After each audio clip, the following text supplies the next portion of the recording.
मैं लड़की बनकर 5 साल तक औरतों की मसाज करता रहा, लेकिन किसी को शक नहीं हुआ कि मैं एक मर्द हूँ। एक दिन बहुत अमीर औरत ने मुझसे मसाज करवाया और उसने मुझे अपने घर हमेशा के लिए रख लिया और रोजाना मुझसे मसाज करवाती। एक दिन मैं मसाज कर रहा था कि मुझ पर तेल गिर गया। उस औरत ने मुझे अपने कपड़े दिए और कहा चेंज कर लो। मैं घबरा गया। जब मैं उसके सामने कपड़े बदलने लगा तो मेरे पैर से जमीन निकल गई, क्योंकि मैं गरीब इंसान था। इंटरमीडिएट करने के बाद मैंने नौकरी की तलाश शुरू कर दी, क्योंकि पढ़ने के लिए मेरे पास पैसे नहीं थे। लेकिन मुझे नौकरी ना मिलने की सबसे बड़ी वजह यह थी कि मेरा अंदाज अलग था। मैं तीसरी जींस का तो बिल्कुल भी नहीं था, मैं एक पूरा लड़का था। लेकिन ना जाने क्यों मेरी आवाज़ भी कुछ लड़कियों जैसी थी और मेरे हाथ और पाँव भी लड़कियों जैसा था। मेरे हाथ और पाँव की बनावट को देखकर मेरे रिश्तेदार मुझे हसीन के नाम से पुकारते थे। कई लोग को शक था कि मैं तीसरी जींस का हूँ। यहाँ तक कि मेरे घर वालों को भी काफ़ी साल तक यही लगता रहा, लेकिन मैं एक पूरा लड़का था। बस न जाने क्यों मेरे हाथों की बनावट ऐसी थी, थोड़ा बहुत आवाज़ भी लड़की जैसी थी। मैं जिधर भी काम लेने को जाता कोई भी मुझे काम नहीं देता। हर कोई मुझे तीसरी जींस का समझकर भगा देता। कोई भी मेरी बात का भरोसा करने को तैयार नहीं था कि मैं एक लड़का हूँ। अगर मैं किन्नर होता तो फिर भी कोई बात होती, लेकिन मैं तो वैसे था ही नहीं जैसा दुनिया मुझे समझ रही थी। मेरे घर में पैसों की कमी थी। मेरे घर वालों ने भी मुझे बहुत परेशान करके रखा हुआ था। वो लोग भी मेरी जात से नफरत करते थे, क्योंकि उनको भी मैं अजीब ही लगता था। मेरी माँ कहती थी तू तो ना बेटा निकला ना बेटी निकली। तुम्हारी बनावट बेटे जैसी होती तो तुम्हें कहीं नौकरी मिल जाती और हमारा गुजारा होता, या तुम पूरी बेटी होती तो हमें कमा कर देती। लेकिन तू तो कहीं की नहीं है। ये किसी और की नहीं बल्कि मेरी माँ की शब्द थी। जब दुनिया में इंसान साथ छोड़ देता है तो उसकी माँ उसका साथ देती है, लेकिन मेरी माँ तो माँ है और वही मुझे गलत इंसान ठहरा रही थी। समय गुजरता गया और मेरी उम्र 22 साल हो गई और मैं परेशान था। मैंने उसी परेशानी में अपना घर छोड़ दिया और दूसरे शहर आ गया। दूसरे शहर आकर भी नौकरी के लिए धक्के खाता रहा, लेकिन मुझे कहीं भी नौकरी नहीं मिला। फिर मुझे एक इंसान ने हिम्मत दिलाई जिसका एक मसाज सेंटर था और वो मर्दों का मसाज करता था। उसने मुझसे कहा कि तुम ये काम करो। मैंने उसके सेंटर में काम करना शुरू कर दिया, लेकिन वहाँ पर भी सबने मुझे तीसरी जींस का समझकर सबने मेरा बहुत मजाक उड़ाया। उसमें से एक ने तो मौका पाकर मुझे परेशान करने की कोशिश की। यहाँ तक मेरी बर्दाश्त की हद खत्म हो गई थी और उस सेंटर को छोड़ दिया। फिर मुझे ख्याल आया कि जब दुनिया मुझे लड़की समझती है तो मैं भी दुनिया के सामने लड़की बन जाता हूँ। मैंने अपने आप को लड़का साबित करने के लिए बहुत कोशिश की, लेकिन हार गया। अब मैंने एक नया रास्ता अपनाने की सोच लिया है। मैंने एक नकाब खरीदा और नकाब पहनकर पूरे तरीके से लड़की का रूप अपना लिया। उसके बाद मैंने जॉब के लिए दुकानों में काम तलाश करने लगा और मुझे अचानक काम भी मिल गया। एक दुकान मालिक ने मुझे रख लिया जिसकी कपड़ों की दुकान थी। उसने मुझसे कहा कि तुम देखने में जरूर खूबसूरत होगी, अगर तुम नकाब उतार दो तो मेरे ग्राहक ज़्यादा आएंगे। मैंने कहा कि मैं पर्दा करती हूँ, मैं ऐसा नहीं कर सकती। कुछ दिन मैंने वहाँ पर काम किया और मेरा अच्छा खासा गुजर होने लगा। मैंने एक कमरा किराए पर ले लिया। मैं पूरे दिन दुकान में बैठा होता था और दुकान का मालिक मुझे बहुत हौसला देता था। वह मुझ पर इस कदर मेहरबान था कि मैं हैरान हो जाता था कि ये इंसान मुझ पर इतना मेहरबान क्यों है। उसने कई बार मुझे नकाब हटाने को कही थी, लेकिन मैंने ऐसा नहीं किया क्योंकि मैं ऐसा नहीं कर सकता था। यहाँ भी मेरे साथ वही हुआ जो मसाज सेंटर में हुआ था। दुकान के मालिक ने एक रात मुझे किसी बहाने से रोक कर रखा और फिर दुकान बंद करके मुझसे ज़बरदस्ती करना चाहा। लेकिन जैसे ही उसने मेरा नकाब खींचा, उसे मालूम हो गया कि मैं एक लड़का हूँ, क्योंकि मेरी शक्ल तो लड़कों जैसी ही थी। बस हाथों की बनावट लड़कियों जैसी थी और थोड़ी आवाज़ भी। मेरा चेहरा देखकर दुकान के मालिक ने मुझे बहुत डांटा और कहा कि तुम धोखे से यह काम कर रहे थे लड़की बनकर। मैंने कहा तुमने मुझे इसी काम के लिए साथ रखा हुआ था। अगर मैं सच में एक लड़की होता तो तुम मेरी इज्जत को खत्म कर देते। आज मैं लड़की नहीं था, लड़का था। मुझ में इतनी ताकत थी कि मैं उसको धक्का दे देता। मैं अपने आप को बचाते हुए कामयाब हो गया और जब उसने मेरा नकाब खींचा तो उसको मेरी सच्चाई पता चल गई। अगर मेरी जगह कोई लड़की होती तो वो अपने को बचा नहीं सकती थी, क्योंकि वह इंसान बहुत ताकतवर था। लेकिन मैं एक मर्द था और मेरे अंदर भी ताकत थी। मैंने खुद को बचा लिया। मैं वहाँ से भाग निकला। मुझे बहुत अफसोस हो रहा था कि यह दुनिया कैसी है, ना लड़के को छोड़ती है और ना लड़की को। जब मैं लड़की बनकर दुनिया के सामने जाता हूँ तो कहते हैं कि मुझे धोखा दिया तुमने, तुम तो लड़के हो। और जब मैं लड़का बनकर सामने आता हूँ तो मुझे किन्नर समझकर अलग नजर से देखते हैं। मैं एक बार फिर से बेरोजगार हो गया था, लेकिन मैंने हिम्मत नहीं हारी। इसी तरह नकाब पहनकर अपनी आवाज को लड़की की आवाज बनाकर मैं दूसरी नौकरी करने लगी। ये भी एक दुकान थी और वहाँ की मालकिन एक औरत थी, तो मुझे जरा तसल्ली थी। उस औरत ने मुझे नकाब हटाने को भी नहीं कहा। उस औरत का छोटा सा बेटा था और मैं उसका बहुत ख्याल रखता था और उसके कस्टमर को डील करता था। एक दिन वह औरत बहुत परेशान थी। मैंने परेशानी की वजह पूछी तो उसने कहा कि मेरे सर में दर्द है और मेरा अंग अंग दुख रहा है। मैंने उससे कहा कि मैं आपका सर दबा देती हूँ।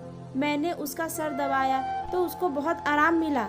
फिर मैंने उसके कंधे दबाना शुरू किए और मैं यूं करते करते उसके पूरे शरीर पर हाथ फेरकर मसाज के अंदाज में दबाता जा रहा था और उस औरत को आराम महसूस हो रहा था। उसने मुझसे कहा कि तुम तो बहुत अच्छी मालिश करती हो, मेरा तो सारा दर्द ही तुमने गायब कर दिया। तुम्हें तो मसाज सेंटर खोलना चाहिए, तुम्हारे हाथों में बड़ी जादू है। यह मसाज सेंटर वाली बात उसने शायद ऐसे ही बोल दी थी, लेकिन यह बात मेरे दिमाग में बैठ गई। मैंने सोचा बात सच है कि मेरे हाथों में इतनी ताकत है, मैं बहुत अच्छे से मसाज कर सकता हूँ। लेकिन बस परेशानी यही है कि मैं मर्दों का मसाज करता था तो वो मुझे एक गलत निगाह से देखते थे, मेरा मजाक उड़ाते थे। फिर मुझे ख्याल आया कि क्यों ना मैं औरतों का मसाज करना शुरू कर दूं, औरत बनकर ही। और ये ख्याल आते ही मेरे अंदर खुशी की एक लहर दौड़ गई। अगले दिन जाकर मैंने अपनी मालकिन से कहा कि मुझे थोड़ा पैसा चाहिए, मैं जल्दी आपका पैसा वापस कर दूंगी। मेरी मालकिन बहुत अच्छी थी, बहुत अच्छी दिल की मालकिन थी और अब वो रोजाना ही मुझसे मसाज करवाया करती थी। उसने मुझे कहा ठीक है, अगर तुम इतनी परेशान हो तो मैं तुम्हें थोड़ा बहुत पैसा दे देती हूँ। तुम्हारा ईमानदारी का काम मुझे बहुत अच्छा लगा, इसलिए मुझे तुम्हारी मदद करने में कोई परेशानी नहीं है। उसने मुझे अच्छी खासी पैसा दे दी थी और मैं खुशी से उछल रहा था। मैंने उस पैसे से एक मसाज सेंटर खोल लिया औरतों के लिए। मैंने ये सेंटर उधार की बुनियादी पर खोला था और भगवान से प्रार्थना कर रहा था कि मेरा कारोबार चल जाए ताकि मैं अपनी मालकिन का पैसा वापस कर सकूं। मैं दिन को मालकिन के घर में काम करता था और शाम को अपना मसाज सेंटर खोलता और औरतें आती थी और मुझसे मसाज करवाती थी और मैंने नकाब पहना होता था। वो मुझसे मेरे नकाब की वजह पूछ रही होती थी तो मैंने यही कहा कि मैं बस पर्दा करती हूँ। मेरे हाथों की बनावट से किसी औरत को शक नहीं हुआ कि मैं असल में कौन हूँ। मैं हमेशा सोचता था कि भगवान ने मेरे हाथ को ऐसे क्यों बनाए हैं, क्योंकि मेरे आवाज को लड़की जैसा बनाया। लेकिन आज मुझे समझ आ गया था, भगवान कोई चीज बेकार नहीं बनाई थी। मेरे हाथ ही थे जो मेरे काम आ रहे थे। मेरा काम चल रहा था, मेरा मसाज सबको बहुत अच्छा लग रहा था। हर कोई मेरी तारीफ कर रहा था और मेरे ग्राहक ज्यादा होते जा रहे थे। जो भी औरत मुझसे मसाज करवाती वो आगे जाकर दूसरी औरतों को बता देती कि इसके हाथ में बड़े ताकत हैं। अक्सर ऐसी औरतें आती थी जिनको शरीर के परेशानी का मसला होता था और मसाज करने से उनकी परेशानी गायब हो जाती थी। ये पूरे औरतों मेरे सामने अपना अच्छा खासा कपड़ा उतार देती थी, लेकिन मैं उनको देखता नहीं था। मैं आंखें बंद करके अपना काम करता था। मेरा उनको देखना भी पाप था। मेरा कोई गलत नियत नहीं था, बस मैं मजबूर था। फिर एक दिन बहुत बड़ी गाड़ी में एक औरत आई जो बहुत ज्यादा अमीर लग रही थी। मेरे पास इतनी अमीर औरतें नहीं आती थी, लेकिन वह औरत कुछ ज्यादा ही अमीर थी। उसका कपड़ा और उसकी गाड़ी सब कुछ उसकी अमीरी बता रहे थे। वो मेरे पास आई। उसने मुझसे कहा कि मैं तुम्हारे मसाज की बहुत तारीफ सुनी हूँ। मुझे शरीर में बहुत दर्द रहती है, मैं बहुत ज़्यादा परेशानी में हूँ, कोई दवाई भी असर नहीं करती है। मेरा वजन ज़्यादा होने की वजह से मेरा शरीर बहुत दर्द करता है, इसलिए मैं तुमसे मालिश करवा कर देखना चाहती हूँ कि असर होता है कि नहीं। वो औरत जैसी भी थी, अमीर औरतें ऐसी ही होती हैं। मैंने आराम से उसका मसाज किया और काफ़ी देर तक करता रहा तो उसको बहुत सुकून आया। उसने मेरी तारीफ की और फिर चली गई। लेकिन अगले रोज वो फिर आई और मुझे कहा कि मैं तुम्हें लेने आई हूँ, तुम अब मेरे घर पर रहो, मैं तुम्हें इतने पैसे दूंगी कि तुम्हें ये सेंटर चलाने की ज़रूरत नहीं पड़ेगी, बस मेरी परेशानी को दूर कर दो।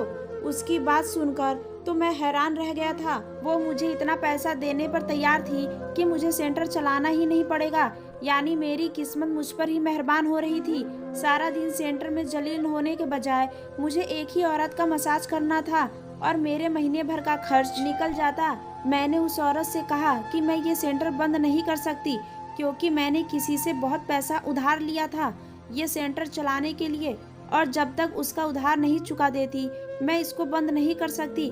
उस औरत ने कहा कि तुम्हारा सारा उधार मैं चुका दूंगी, बस तुम मेरे साथ मेरे घर चलो, मैं अपने घर में ही तुम्हें एक कमरा दे दूंगी, तुम वहाँ पर रहना।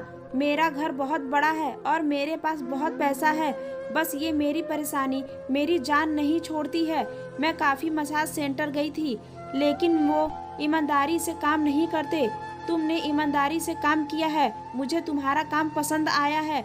मैंने उस औरत से कहा कि आप रोजाना यहाँ आ जाया करें, मैं आपका मसाज कर दूंगी। तो उस औरत ने कहा कि तुम्हारा यह छोटा सा सेंटर में आना मुझे अच्छा नहीं लगता, मेरा ताल्लुक बहुत ही हाई क्लास से है, और जब मेरी सहेलियों को मालूम होगा कि मैं इतने छोटे से सेंटर में आकर मसाज करवाती हूँ तो मेरा मजाक बन जाएगा, इसलिए मैं यहाँ नहीं आ सकती, तुम मेरे घर आ जाओ। मैंने उस औरत की बात मान ली। उस औरत ने मेरा सारा कर्जा चुका दिया। मैंने दुकान की मालकिन को जाकर उसके सारे पैसे वापस किए और अपना सेंटर बंद कर दिया। सोचा जब मुझे यहाँ पर रहने की अच्छी जगह मिल रही है और इतनी औरतों का मसाज करने के बजाय जब मुझे एक का ही मसाज करना है और खाना पीना सब कुछ मिल रहा है तो परेशानी क्या है। मैं खुशी खुशी मान गया। वो औरत अपने साथ मुझे अपने घर ले गई।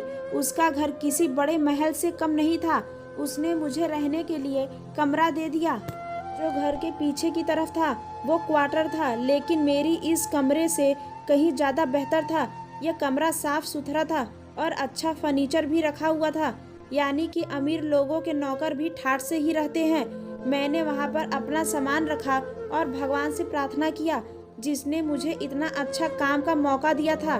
मैं जानबूझकर दुनिया को धोखा नहीं दे रहा था, मेरे पास इसके अलावा कोई रास्ता नहीं था। भगवान ही जानता है कि मैंने कभी उन औरतों के शरीर पर नज़र नहीं डाली थी।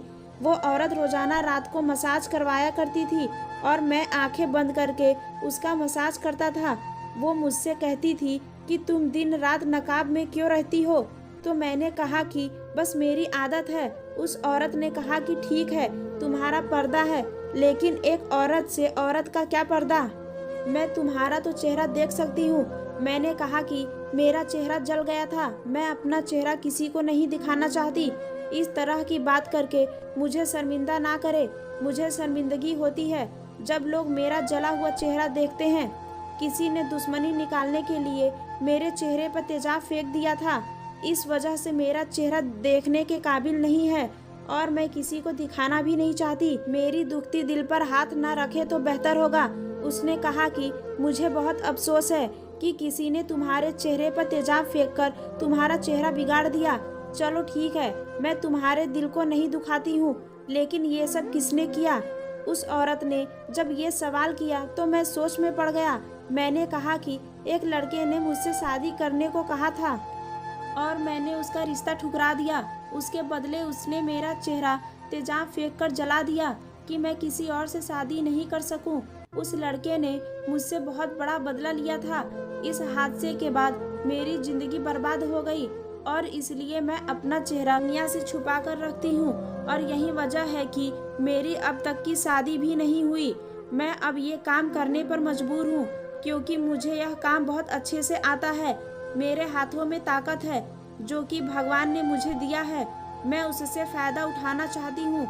मैंने एक कहानी अपने चेहरे और नकाब को लेकर उस औरत को सुना दी ताकि उससे मेरी बात पर भरोसा आए, और मैंने इतने अच्छे से ये झूठ बोला था कि उसे भरोसा हो गया। उसने मुझसे कहा कि सच में तुम्हारे हाथों में ताकत है, तुम्हारे हाथ ही बहुत खूबसूरत बनावट के हैं, तुम पहले खूबसूरत चेहरे की लड़की रही होगी, लेकिन मुझे अफसोस हुआ है कि तुम्हारे साथ यह हादसा हो गया।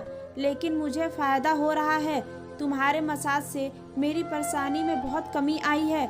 उस औरत ने मेरी बात पर भरोसा कर लिया और मुझे भी आराम हो गया, क्योंकि अफसोस भी हो रहा था कि अपनी पहचान दुनिया से छुपानी पड़ रही है। हालांकि इसमें मेरा कोई कसूर नहीं था। मुझे झूठ बोलते हुए शर्मिंदगी भी हो रही थी, लेकिन मैं बहुत मजबूर था। मैं कुछ पैसे अपनी माँ को भेजने लगा।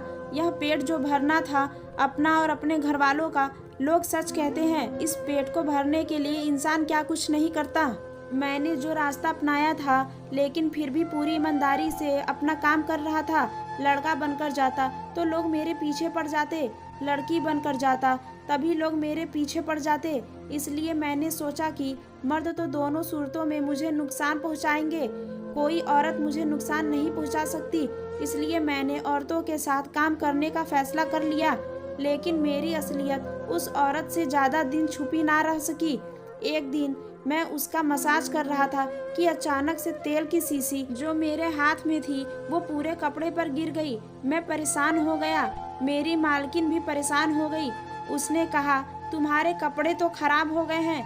मैंने कहा, कपड़े बदल कर आती हूँ। तो उसने कहा कि कहीं जाने की ज़रूरत नहीं है, यहाँ अलमारी में मेरा सूट पड़ा है, वह निकाल कर पहन लो। मैंने कहा, नहीं, मैं नहीं पहन सकती आपके कपड़े, मैं अपने कमरे में जा रही हूँ। उसने ज़बरदस्ती अपना एक जोड़ा निकाल कर मुझे दे दिया और कहा कि कपड़े बदल लो। मैं परेशान हो गया था, मैं उसके सामने कैसे कपड़े बदलता।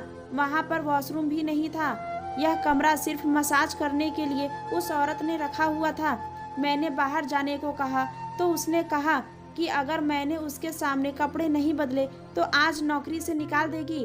उसकी बात सुनकर मैं परेशान हो गया, क्योंकि उसकी नौकरी से मुझे बहुत फ़ायदा हो रहा था। मैं मुफ्त में खा पी रहा था, मुझे घर भी मुफ्त में मिली थी। मुझे इतने पैसे मिल रहे थे कि मैं अपने घर वालों को भी भेज दिया करता था। मुझे ज़्यादा मेहनत नहीं करनी पड़ती थी, मुझे घर से बाहर नहीं निकलना पड़ता था, मुझे जमाने की बातों का डर नहीं था। मुझे यहाँ पर हर चीज़ की आराम थी और मैं उन आराम को कभी नहीं खोना चाहता था। लेकिन उस औरत की जिद थी कि मैं उसके सामने कपड़े बदलूं। मैंने उससे कहा कि आपके सामने कपड़े नहीं बदल सकती हूँ, आप अच्छी तरह से जानती हैं कि मैं अपना चेहरा भी छुपा कर रखती हूँ, तो मैं अपना शरीर आपके सामने कैसे खोल सकती हूँ। मेरी बात सुनकर उस औरत के चेहरे पर एक मुस्कुराहट बिखर गई। उसने कहा कि मुझे तुम्हारी असलियत मालूम हो गई है, मुझे पता चल गया है कि तुम लड़की नहीं हो, लड़का हो। इसलिए मैं तुमसे यह कह रही थी कि तुम खुद अपने मुंह से कह दो। उस औरत की बात सुनकर मैं हैरान हो गया, यानी कि वो पहचान गई थी, वो इतनी चालाक थी। वरना आज तक मैंने इतनी सफाई से काम किया था कि किसी को भी शक नहीं हुआ था कि मैं कौन हूँ। लेकिन उस औरत को शक हो गया, बल्कि उसे यकीन था। उसकी बात सुनकर मैंने रोना शुरू कर दिया। शर्मिंदगी के मारे बहुत बुरा हाल हो गया कि जमीन फट जाए और मैं जमीन के अंदर समा जाऊं। मैंने जितना उस चीज को छुपाने की कोशिश की, आज मेरा सारा भेद उस औरत के सामने खुल गया था। उसने मुझसे कहा कि रोना बंद करो और मुझे बताओ कि तुमने ऐसा क्यों किया। मैंने उसे सारी बात बता दी कि शुरू से लेकर जमाने ने मेरे साथ कैसा व्यवहार रखा। जब मैं लड़का बनकर जाता तब भी लोग मुझे भगा देते और मुझ पर अलग नज़र रखते, और मैं लड़की बनकर जाता तब भी मेरे साथ बुरा ही होता था। इसलिए मैंने सोचा कि मैं औरत के साथ औरत बनकर काम करूं ताकि कोई परेशानी ना होगी। मैंने किसी के साथ कभी कोई गलत काम नहीं की। आंखें बंद करके मसाज करता हूं। आप जानती हैं, गरीब का मारा इंसान बहुत मजबूर हो जाता है कि कुछ भी कर जाता है। काश कि आप जैसे अमीर लोग समझ पाते, लेकिन मुझे पता है कि आप नहीं समझेंगी मेरी बात। मैं खुद ही यहाँ से चला जाता हूँ। मैं जाने लगा तो उसने मुझे कहा कि मुझे तुम्हारी परेशानी का अंदाजा हुआ है। जो कहानी तुमने सुनाई है वो यकीनन एक दर्दनाक दास्तां है। तुम कितने मजबूर थे मुझे पता है। मुझे कुछ दिन पहले ही पता हो गया था कि तुम लड़की नहीं लड़का हो, और इसलिए मैंने जानबूझकर तेल तुम्हारे कपड़ों पर गिरा दिया। मैं तुम्हें गलत समझ रही थी, लेकिन अब मुझे पता चल गया है कि तुम गलत नहीं हो। तुमने जो किया मजबूरी में किया। मैं तुम्हारी मदद करना चाहती हूँ और मैं तुमसे मसाज तो नहीं करवाऊंगी, क्योंकि मुझे मालूम हो गया है कि तुम लड़की नहीं हो। लेकिन मेरे पास तुम्हारे लिए और काम है। तुम्हारा ईमानदारी मुझे बहुत अच्छा लगा। तुमने कोई गलत काम नहीं की। मैं तुम्हारी मजबूरी समझते हुए तुम्हें एक और नौकरी दे रही हूँ। औरत की बात सुनकर मुझे खुशी हुई। मैंने पूछा कि मेरे लिए क्या काम है, तो उसने कहा कि तुम्हें मेरे घर की रखवाली करनी होगी। मैं किसी और पर भरोसा नहीं करती। तुम्हें जितने दिन मैंने अपने घर में रखा, तुमने कोई चोरी नहीं की। बहुत अच्छे तरीके से तुम यहाँ रह रहे थे। आज के बाद तुम मेरे घर की रखवाली करना। मैं घर से बाहर होती हूँ तो मुझे डर होता है कि मेरे दूसरे नौकर चोरी करेंगे या मेरा पति दूसरी औरत को घर ले आएगा। मेरे जाने के बाद मेरे घर में क्या होता है, मेरा पति और बच्चे क्या करते हैं, वो सब तुमको मुझे बताना है। आंखें चार करके मेरे घर पर नजर रखनी है। बस इतना सा तुम्हारा काम है। मालकिन की बात सुनकर मैं खुश हो गया। ये काम तो मेरे लिए बहुत आसान था, यानी कि मुझे सब कुछ यहाँ पर देखना होगा और मुझे रखवाली करनी होगी। मालिक ने मुझे कहा कि ये नकाब पहनने की जरूरत नहीं है, तुम अपना मर्दाना कपड़ा में काम कर सकते हो, तुम्हें कोई कुछ नहीं कहेगा। इस बात ने मुझे और खुशी दी थी। मैं अब लड़कों के कपड़े में ही काम करता था। मैं देखने में भले ही लड़की जैसा था, लेकिन मेरे अंदर ताकत लड़कों वाली थी। मैं किसी भी चोर और डाकू का मुकाबला कर सकता था। इसलिए मेरा कारोबार एक बार फिर से चल पड़ा। मैंने पूरी ईमानदारी से काम किया और यहाँ पर रहना खाना पीना मुफ्त, और मुझे पैसा भी मिलता था।